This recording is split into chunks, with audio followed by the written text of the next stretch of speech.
Mom? He says. I stop in my tracks and we stare at each other for a second. His mom turns to look at me, but I keep walking to find Tony. I walk into the library, which is huge. It was about the size of a gym. Our school easily holds about 2,000 students. I see her sitting at a corner table with her legs shaking up and down as she sat there. She looks like she's fuming. I sit down on the opposite side of the table. She looks up at me and tears roll down her face. I'm leaving, she says, and her leg continues to shake. I don't say anything because I know she isn't done talking. I can't take this shit. I was literally only staying for him, which is clearly fucking dumb. Ladies, the librarian says. Sorry, I mouth to her. Like, what am I doing? Riding off into the sunset? At 15? Nah, but I get it too. All of it. Like, I don't ask for much, some I don't. I go through hell at home, all to be around him. All because when we finish this dumb ass high school shit, we gonna get our own. I'm so fucking stupid. Ladies, the librarian says again. Sorry, miss, my boyfriend is dumb. Tony snaps out of aggravation. Just watch your language. She replies and shakes her head. This nigga really, really. I bet it was Daisy. I bet. I see why you be so fucking detached. The librarian looks our way again, but she says nothing. I don't say anything but look at her confused. It's a good thing, Summer. Clearly, you're not here crying about a nigga. You probably never will be. I just listened to her rant. She continued for the rest of the period, which was fine. I spoke when she needed a reply, but I mostly listened. She was going to call her sister and see about starting next September in New Jersey. I can't even say I blame her. If it's not working here, then gotta find somewhere else to be. I told her the next class I had was math and I had to be there because I had a test. I hadn't cut this class in so long because I really needed to pay attention to the lessons. I couldn't teach myself math like I did with the other subjects. She understood and she sat there for one more period by herself. I walk into math class. Mostly everyone was already there. This test counted as a big part of our grade at the end of the marking period. This class probably had the most attendance out of any class on my program. Many of us couldn't afford to cut math or not pay attention to what was going on. I look toward my seat and I see it's taken. He had his head down, but I'm not sure who it can be. Normally, we all remember where each other sit and don't take each other's seats. I take the open seat next to him and open my book bag to get a pen. Summer? He says. I turn, I look at him. I'm shocked, but I fix my expression quickly. You're my seat. He starts laughing. You want to swap? No, just know for next time. I say and playfully roll my eyes. You still Saga's girl? He questions. Hi, champion. Class is starting. I say as the teacher stands up with our test. We have a new student, Mr. Abrams says as he looks in the direction we're sitting. He looks down at the attendance paper. You'd think someone would inform me, he jokes. Champion Woodson. Yes. Parents are getting so creative these days. They're taking a test today. Don't worry about it since you're new. Just don't be disruptive. Champion head nods in acknowledgement of the statement made. He pulls out his notebook and a pen. The teacher starts handing out tests.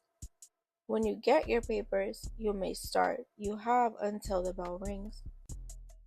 I get my paper and I look over the exam before I start. I see Champion out the corner of my eye glancing over from time to time.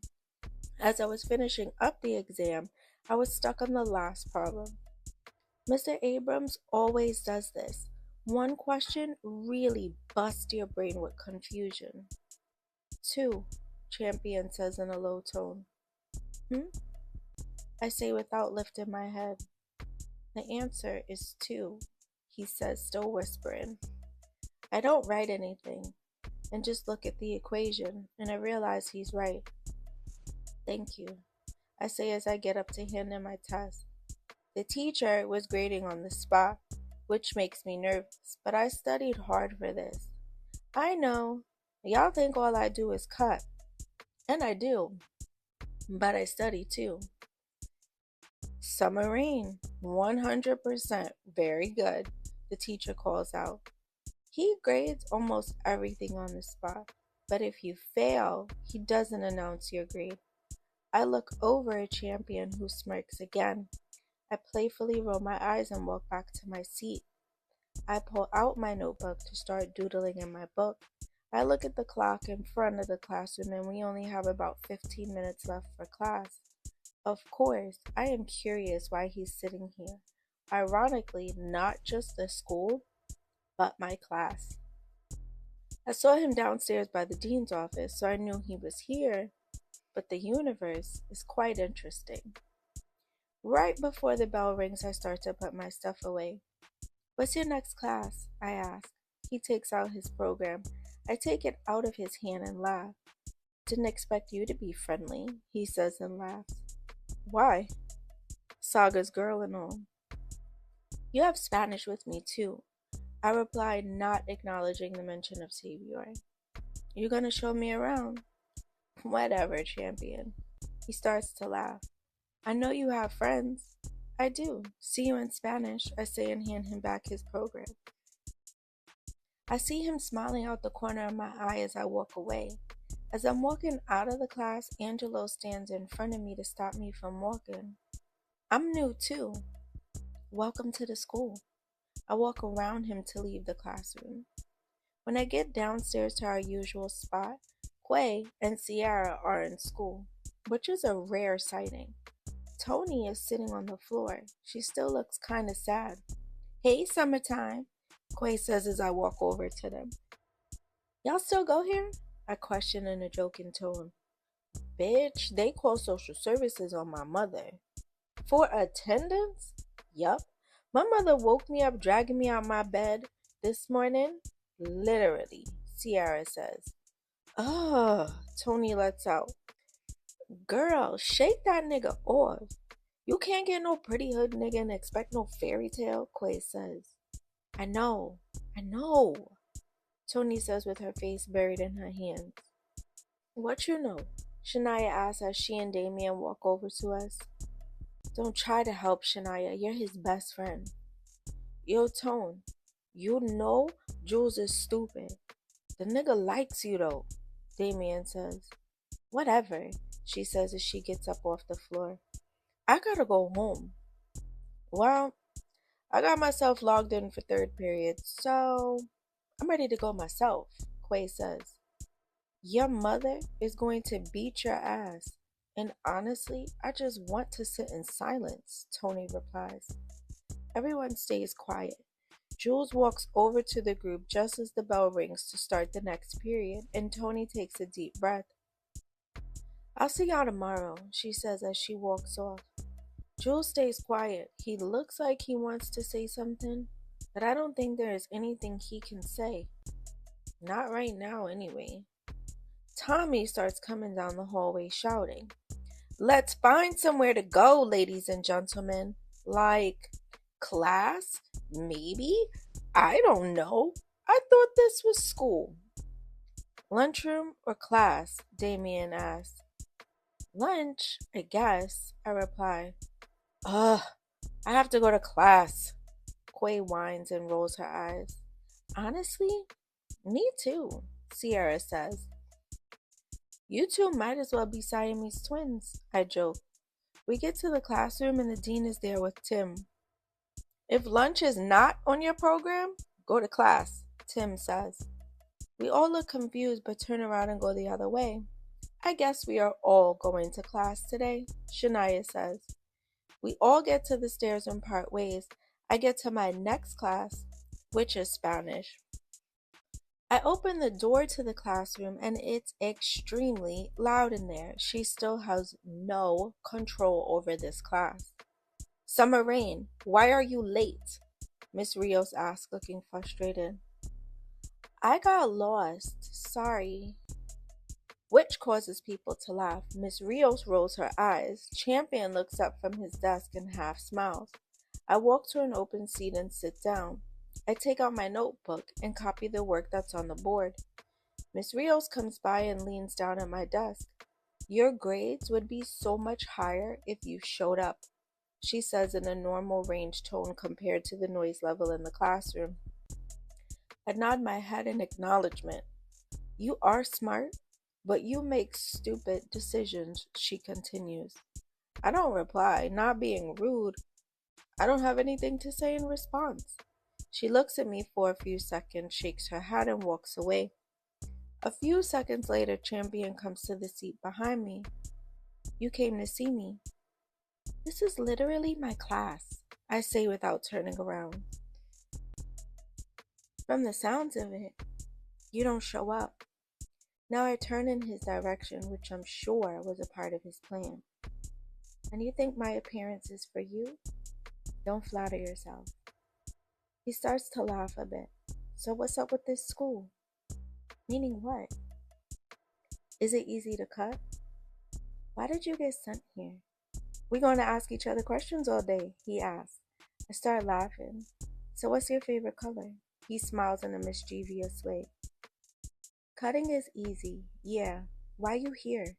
I bring the conversation back. I got into a fight at school. And one fight got you kicked out. I look at him like he's lying. I went to Edison and yeah, I beat the kid up pretty bad. Loose teeth and shit. Edison? I question. Thomas Edison is a technical school. They had the normal classes, but their electives were more geared toward a specific skill set for when they graduated. They also wore uniforms. They didn't tolerate fighting to keep their reputation high. One fight, you were transferred. Yeah, I can't go there? I start laughing. Nah, you can. Just took me by surprise. Yeah, now I'm here with the regular folks, he says in a joking tone. So why you ask about cutting? I didn't say I was a model student. I look good, but I'm not always in class. I start laughing. Summer Rain, please face front. This class is a circus, but okay. I turn around. Champion moves his seat next to me. So you never answered. Saga's girl. Still?